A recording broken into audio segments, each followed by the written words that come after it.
Baba yetu yetu liye mbinguni yetu amina. Baba yetu liye jina lako weli tukuzwe. Baba yetu liye mbinguni yetu amina. Baba yetu liye jina lako weli tukuzwe.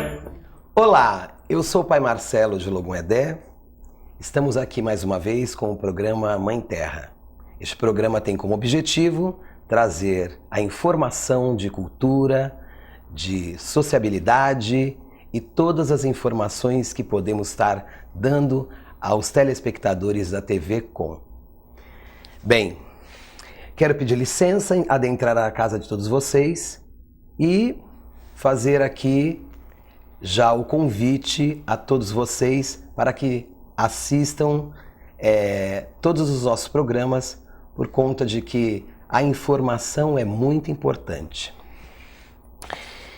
Bem, estou muito feliz e muito contente porque ao meu convite pude trazê-la para trazer grandes informações para todos vocês.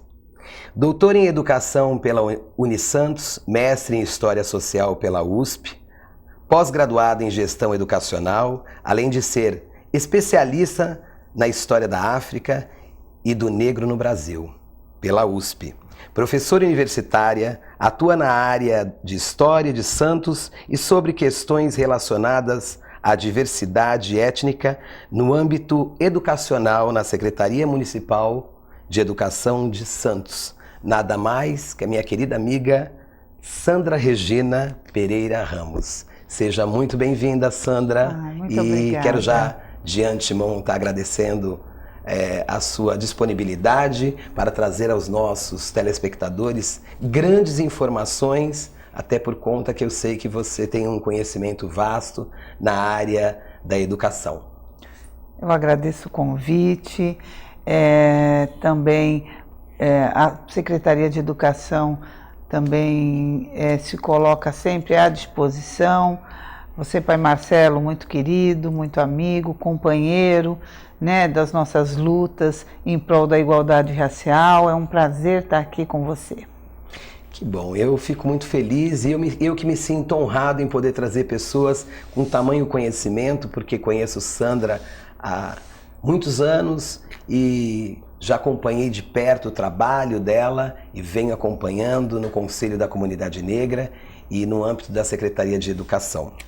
Bem, nosso objetivo é sempre trazer informação, Sandra, a todos os nossos telespectadores.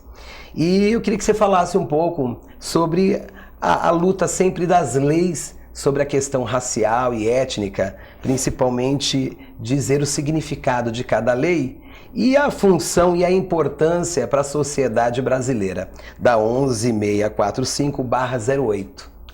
Bom, eu como professora de História, né, vou fazer uma pequena retrospectiva, até para que você e o seu público, você com certeza já sabe, mas que o seu público às vezes tem uma maior proximidade com o tema de hoje a ser discutido aqui, que é a questão racial no ambiente escolar.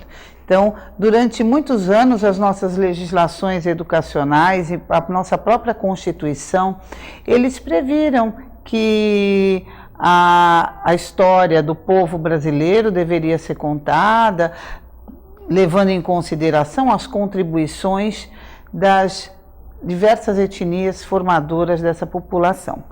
Porém, na realidade, no currículo das escolas, não era muito bem isso que acontecia.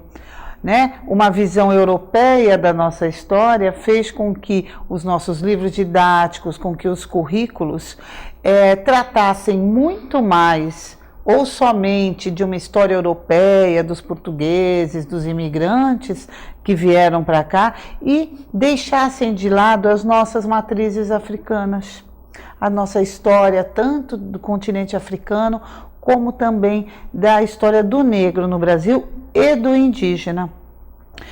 E em 2003 nós tivemos uma alteração significativa dessa lei, da lei da LDB, da 9394 de 96, e se tornou obrigatório a inclusão do ensino de História da África e do Negro no Brasil no currículo de todas as escolas. Só que você sabe que a lei ela é muito objetiva. Então, desta lei tiveram umas diretrizes curriculares para as relações étnico-raciais. E essas diretrizes é que realmente abriram o caminho para que se pudesse propor medidas eficazes e efetivas para que realmente tanto o nosso aluno negro e não negro tivesse a possibilidade de conhecer a história africana e a história real e verdadeira do negro no Brasil, que não é só escravidão. Sim. Então, em 2003, nós tivemos essa Lei 10.639, muito significativa, e aí nós vamos tratar, aí tem bastante coisa para falar a respeito dela. E em 2008, nós tivemos novamente uma alteração da Lei de Diretrizes e Bases que inseriu não só a cultura africana e afrodescendente, mas também a cultura indígena, tornando obrigatório a inclusão dessa temática no currículo das escolas de educação básica, e aí a gente fala escolas públicas, escolas privadas, universidades, escolas de educação infantil. Educação. Educação em geral. Até por conta que esse país é composto e rico de etnias, né? Então, falar da grande importância dessas etnias, na construção deste país, é de suma importância, né, Sandra? Com certeza. Por isso que a importância dessa lei, né? Que, infelizmente, as leis anteriores, elas não explicitavam como deveriam, e então a nossa história era uma história com vistas do povo dominador. Sim. Né? Deixamos de lado as vozes dos africanos escravizados e dos afrodescendentes escravizados e depois libertos, dos indígenas que foram massacrados e até hoje Sim. são. Né? A gente está vê na vendo mídia, aí, né? sempre aí esses ocorridos agora há pouco tempo, né? Essa história precisa ser contada também, né? Sandra, diz pra gente um pouco sobre a transformação depois da promulgação da Lei 10.639/03, a transformação que houve depois dessa lei e o que você, em particularmente, como educador, achou de evolução desses tempos da lei para cá. Eu acho que a lei, em primeiro lugar, ela tornou efetivo o direito, né, um direito subjetivo, de que todos os estudantes tivessem o direito a aprender sobre as diversas culturas. E a partir daí, os professores que até então não eram formados para trabalhar essas questões em sala de aula, né? A Faculdade de História, que pouco falava de História da África, a Faculdade de Letras, que pouco falava de literatura africana, a Faculdade de Geografia, que muitas vezes passava um pouco despercebido pela geopolítica do continente africano. Então, esses professores tiveram que ir buscar formação. Nesse sentido, a Secretaria de Educação, desde o ano de 2004, né, eu e a professora que trabalha comigo na aplicação da lei no município das escolas públicas, a professora Adriana Negreiros, fomos na USP, que aqui em Santos não tinha curso específico sobre história da África, sobre diversidade. Nós mesmos tivemos que ir buscar conhecimento para trazermos para a rede pública. E uma depois, iniciativa própria de vocês. Nossa, com o apoio da Secretaria de Educação, né, que disponibilizava um espaço para nós irmos estar buscando em São Paulo, né? Então a gente às vezes tinha questão de horário, mas mesmo assim nós tivemos sempre o apoio e também de estarmos agendando reunião de formação. São diversas formas de formação que nós fazemos com os professores. Então eu acredito que essa lei trouxe a obrigatoriedade do poder público, das escolas particulares, tornar efetiva o trabalho da diversidade étnica. A gente sai um pouco da história somente do negro, mas a gente fala das relações raciais, porque a partir desse estudo de África, estudo da cultura afro-brasileira, estudo da cultura indígena, muitos dos preconceitos têm sido quebrados. durante esse tempo. É um trabalho vasto, um trabalho de formiguinha, mas que tem surtido um grande efeito. Sandra, me explica para nós aqui sobre o que você de fato, como você vê as principais ações afirmativas na aplicação desta lei, ao seu modo de ver, seu profissionalismo, conhecimento sobre a causa e como ativista. O que você tem para falar para nós e informar os nossos telespectadores? Como eu falei anteriormente, eu acho que nós precisamos perpassar pela formação inicial dos nossos professores. Então, as universidades agora já disponibilizam disciplinas que tratam da questão. Então, eu acho que uma das questões é a formação do professor. Outra é a questão do livro didático.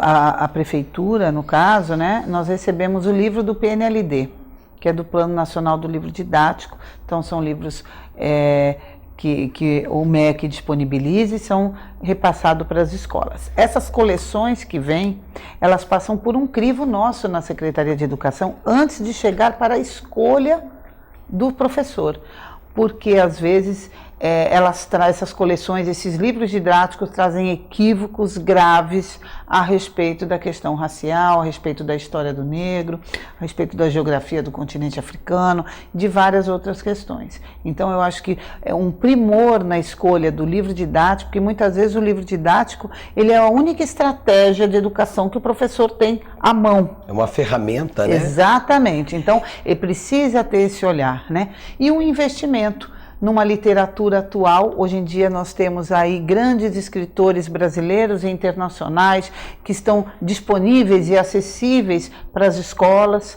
né? Que se adquirem livros para que as crianças possam estar se aproximando dessa cultura. E eu acho muito importante também a cobrança da sociedade.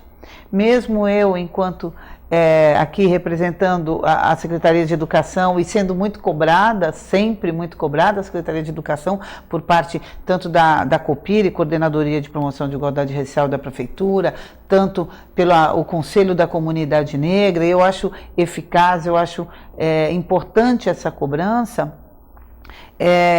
para que realmente as coisas se efetivem, para que realmente as coisas aconteçam. Eu acho que é importante as pessoas perceberem que é necessário a gente recontar essa história, que ainda no Brasil existe o racismo, mais do que nunca hoje em dia. Sim. As redes sociais, aí as pessoas falam que a covardia... quase todos os dias isso, né? Exatamente. As redes sociais realmente estão mostrando a cara do Brasil racista, que eu desde 2004, já sabia antes, mas desde 2004 nós estamos aí tentando trabalhar, porque se nós não nos reconhecemos enquanto sociedade, que somos uma sociedade racista, por uma série de questões, nós não vamos conseguir transformar. Você citou agora, numa das suas falas, sobre a questão de livros didáticos que vêm com equívocos. Eu vejo de uma forma, eu acredito que toda a sociedade, sobre que isso é um retrocesso e, de contrapartida, também um desperdício de dinheiro público, aonde não há um estudo para se fazer um trabalho em cima daquilo, de um material tão importante como esse, e tendo que muitas vezes até que voltar, retroceder, que muitas vezes não tem utilidade nenhuma, porque não tem a real história, como dito por você, há equívocos sobre a informação. Eu vejo isso como um retrocesso. Você também acredita nisso, vê dessa forma?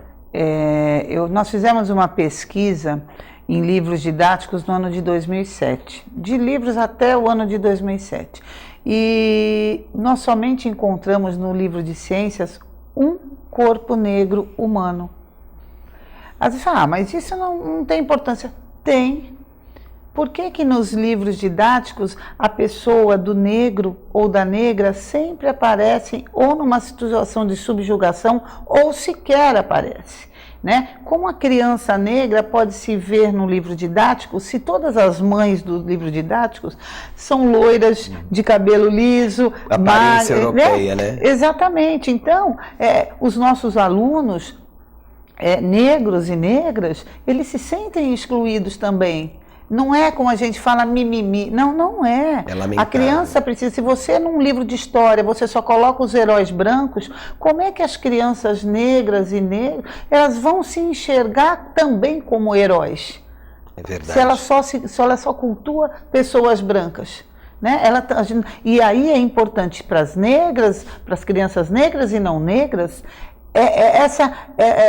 essa exaltação e esse reconhecimento de valorização, que, exatamente, que pessoas negras também conseguem alcançar tanto quanto qualquer outra branca, qualquer nível de escolaridade, de situação no país. Nós vamos continuar aí nesse assunto que está maravilhoso e assim, eu também estou aprendendo muito, embora eu tenha acompanhado há alguns anos o processo. Vamos para um breve intervalo e já voltamos já.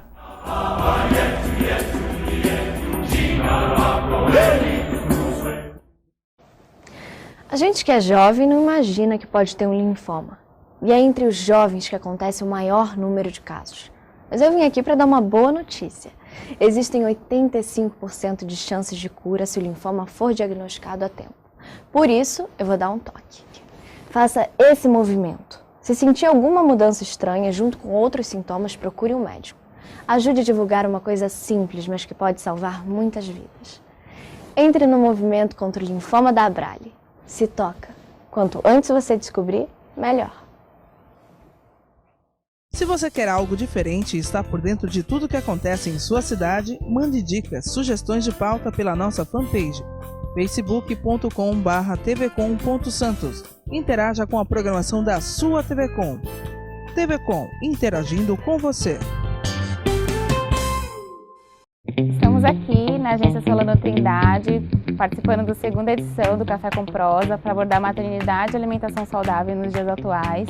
Tivemos uma manhã muito prazerosa, acolhedora e afetuosa com diversas mães e as pessoas que puderam estar participando nessa quinta-feira. Foi um dia de troca, um dia de experiências e muito mais que pode vir a construir o dia a dia de uma mãe na rotina caótica de São Paulo. O maior desafio de trazer uma alimentação saudável para o Tom é mudar meu próprio hábito de alimentação. Eu tento ser a minha melhor versão, então ele me inspira muito a me alimentar melhor e a trazer as coisas mais diversas, pensar, bolar coisas diferentes para conseguir fazer com que ele nutra desde sempre hábitos muito mais saudáveis do que aqueles que eu tive quando eu era criança. O maior desafio para dar uma alimentação saudável para o meu filho é tempo. É conciliar o tempo, porque tem o trabalho para comprar os alimentos e aí preciso de tempo para prepará-los de uma forma saudável e prudente. O maior desafio da maternidade foi poder proporcionar uma boa alimentação para mim e trazer o resultado positivo na saúde dele.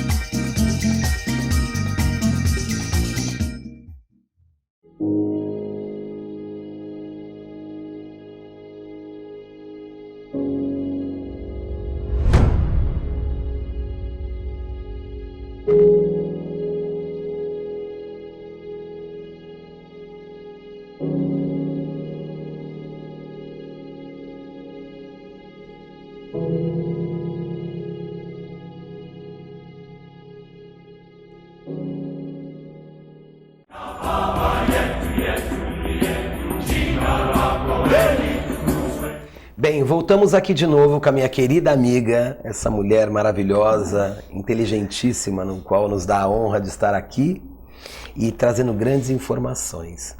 Bem, estávamos falando sobre as ações educacionais, de fato, que você acredita na importância efetiva na aplicação da lei.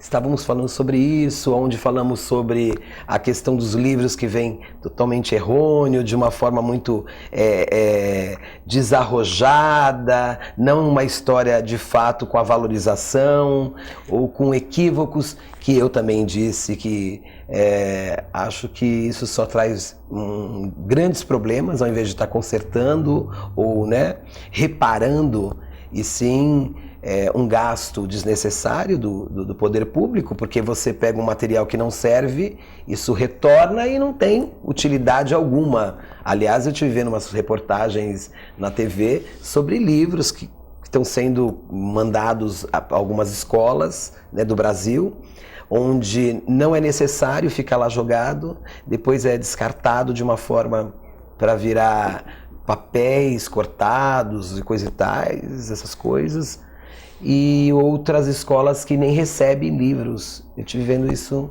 num programa de TV. O que você tem para nos falar sobre isso, então, Sandra? O programa do livro didático, essa disponibilização é muito importante, porque as escolas públicas, a gente sabe, na minha época, a gente comprava livro, né?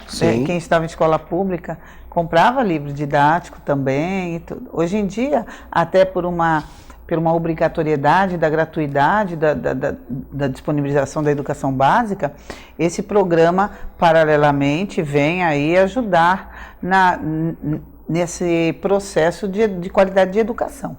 Então, o que é às vezes é equivocado é a escolha das coleções que são disponibilizadas, né? Quais critérios são utilizados para você escolher tais livros didáticos e se mandar tais livros didáticos para a escolha das escolas.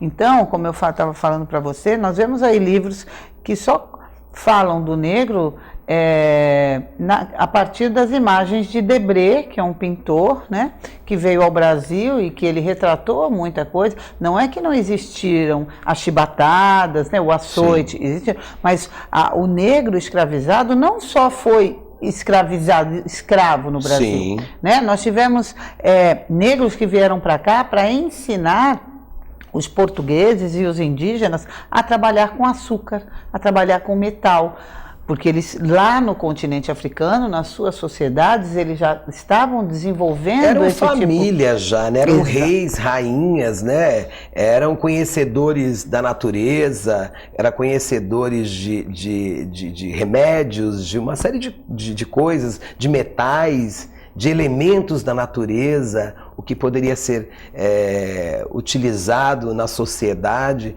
O negro tinha uma vasta riqueza cultural. Tinha, não, tem, né? Mas infelizmente vieram até reis, rainhas, príncipes e princesa numa condição subhumana, né? E alguns, até nós temos um rei Obá, ele veio como rei para o Brasil no século XIX.